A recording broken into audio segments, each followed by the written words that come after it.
This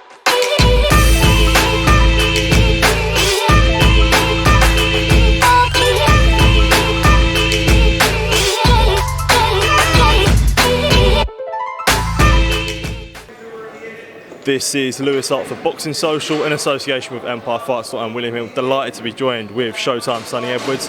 We're here, your Matchroom promotional debut, sinking it all in. We've had the press conference. I mean, you said you wanted one 7 weeks ago. You finally got to see Andres Campos. How are you feeling, mate? How's things? Yeah, extremely confident. Delighted to be here. I think it's going to be a great night of boxing. I'm delighted to headline it as well.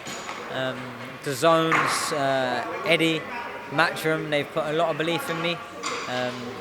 Yeah, and now it's time for me to deliver. I've always delivered so far in my boxing career, so I expect nothing less from myself. You just said there about Matchroom, them delivering for you. Having a promoter that back to smaller weights, the lighter weights, the flyweights, like you see Matchroom hold all the cards to their chest, you now being one of the cards. How good does that feel that you've got someone like Eddie Hearn who wants to back the smaller weights? Yeah, definitely. And I feel like he knows with me, not only does he have a fighter that can sell a fight, he's also got a fighter that really wants to fight. The value that these fights mean to the company and to him and to the Zone doesn't pale in comparison to the value they have to me. I'm writing my script, I'm writing my movie, I'm trying to, get something on Netflix in a few years, so I think Eddie's going to help me. I feel like I want all the fights, I want all the big names. He's the one that can deliver me bam, Martinez, then up weight, Chocolatito, Estrada, then maybe up weight again, killers that he can deliver me that run that I might need to be considered the greatest fighter from Britain of all time. I'm 27, I've done a lot in the last 2 years and before that, and I feel like I've still got a lot to give. I'm still thinking I'm running at about 70-80% of my maximum capacity, and I'm going to get there when I need to get there. And you saying all them things there, all the things you just said there, how does it feel that you can, not really be a pioneer, but you can bring the interest back from the UK, everyone back to the smaller weights? You think about sort of Nassim Hamid and guys like that. I mean, I know you said earlier, you said you think you can get up to featherweight, things like that. You bringing that interest back to sort of smaller weights. How does that feel for you as a person, holding that and putting that on your back? I'll be real. I feel like because I've got very good insight into boxing. My brother was a world champion all of 2-3 years ago.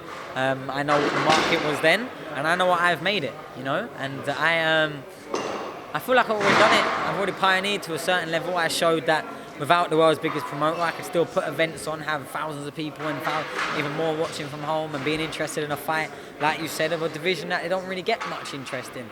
Like I said, I feel like I'm already to a certain degree, and what I've done, I don't think will pale in comparison to what I end up doing. I genuinely believe that, by the end of my career, there's going to be a whole division of fighters that is interested in, just because it gets built up that way. You need the one person to do it, and then someone eventually at one point they might beat me, and then they've got their own. They've absorbed all my hype, but I've not been able to really absorb no one's profile. I've been the profile. My world title fight, I was the bigger profile. Do you understand what I'm saying? Of course. And one thing, sort of a last one from me, guys, the obvious thing of you joining over Matchroom, the instant comparisons with Martinez and Bam Rodriguez. When you look at these fights and you look at sort of the bigger weights where the big fights ain't happening, is it good that you can prove to the fans and prove to everyone that, listen, we're the guys and we want to make the fights happen, and you're one of them guys that you'd fight anyone? Yeah, and you know what the maddest thing is? Every contract's different. Everyone's got what they want to be put in or when they want to change negotiations or relook at things. When I signed with Eddie, we signed our multi-fight deal. We signed then for what I'd be getting paid, for who I'd be but for all of them across the board. I said, look, there's just a certain level of fight, and that's what I want to be in those certain level of fights. And other fights, that's what I want. So he's already agreed with me. The Bam, the Martinez, the Dalakian, the Estrada, the Chocolate, all of these big fights, I've already been pretty much agreed on my contract, so I don't have to negotiate with him any further. We've already agreed. Why do you think I'm his favourite fighter right now? Because he's still trying to get these over the line and struggling. Martinez asking for millions and Bam asking for just too much at the moment. So apparently, I don't know, maybe by the time he was meant to come over here and I found out he's not coming over. So maybe that makes that fight a little bit further away. Who knows? I don't. It's not in my pay grade. I know I've got the world's best promoter. And if people are avoiding me, and I've always said I'm one of the most avoided fighters in the world, and I think now it's really gonna put a magnifying glass on it. We're gonna see it, and you're gonna have my mate Eddie, the best promoter in the world, telling everyone why these fights aren't happening. Because I'll be stood next to him going, Eddie, tell him Tell him why we're not fighting. Tell him. And he will tell him because he's not lying, just like me. You know what I mean? Sonny Edwards, thank you for your time and all the best on Saturday, mate. Appreciate your time, man. Thank you, brother. Thank you. Hold on.